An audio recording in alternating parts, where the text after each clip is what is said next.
बिस्मिल्लाहिर्रहमानिर्रहीम। अस्सलाम वालेकुम viewers, welcome back to our channel. जी तो आज हम लेकर आए हैं आपके लिए बहुत ही मज़ेदार सी रेसिपी। आज हम बनाने जा रहे हैं रेवड़ियाँ, यानी कि जो तिल हैं उनकी एक बहुत ही मज़ेदार सी ये रेसिपी बनती है। सर्दियों में बहुत कॉमन है, बहुत शौक़ से खाई जाती है। तो चलें स्टार्ट करते हैं। सबसे पहले हमने ले लिए हैं सफ़ेद तिल। इनमें डस्ट बहुत ज़्यादा होती है, तो इसलिए इनको इस तरह से हमने एक नैपकिन में डाल के उनको अच्छे से मसल के साफ़ कर लेना है, ताकि जो एक्सेस डस्ट है वो नैपकिन से साफ़ हो जाए और इस तरह से हमारे जो तिल हैं वो बिल्कुल साफ़ हो जाए।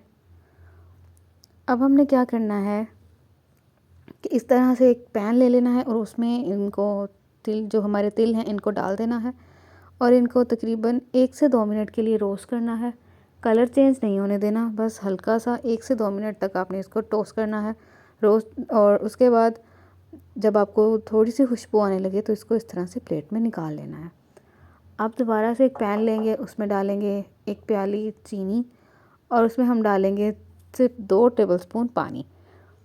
अब इसको हमने लो फ्लेम पे मेल्ट कर लेना है जब तक कि कैरेमल ना बन जाए। ये बिल्कुल लो फ्लेम रखना है। थोड़ी सी इलायची भी आप डाल सकते हैं, आपकी मर्ज़ी है, ये ऑप्शनल है, आप डालना चाहें तो डाल लें वरना बेशक मत डालें।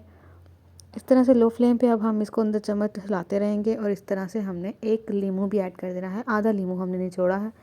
लीमू आपके घर अवेलेबल नहीं है तो आप इसकी जगह सिरका भी इस्तेमाल कर सकते हैं। चम्मच साथ साथ हिलाते रहिएगा ताकि वो चिपके नहीं साथ।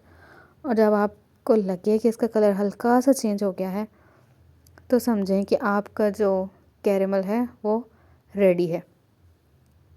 कलर बहुत ज़्यादा चेंज नहीं करना वरना ये कड़वा हो जाएगा और इसको डार्क होने में बिल्कुल 1 से 2 मिनट लगते हैं। तो जैसे ही आपको लगे कि इसका कलर जो है वो चेंज हो गया है तो फ़ौरन से आपने इसमें इस तरह से जो रोस्ट किए हुए तेल थे वो ऐड कर देने हैं और इस तरह से हिलाते जाना है जब तक कि ये अच्छे तरीके से इस तरह से उसमें मिक्सअप ना हो जाए।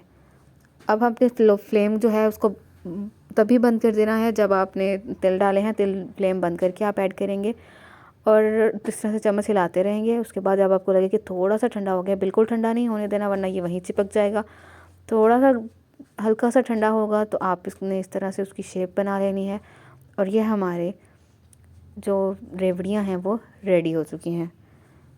जैसे ही वो ठंडी होंगी तो वो बिल्कुल सूख जाएंगी और बहुत ही मज़ेदार सी रेसिपी बनती है। आप भी ज़रूर ट्राई कीजिएगा और कमेंट सेक्शन में हमें अपना फीडबैक देना मत भूलिएगा। शुक्रिया।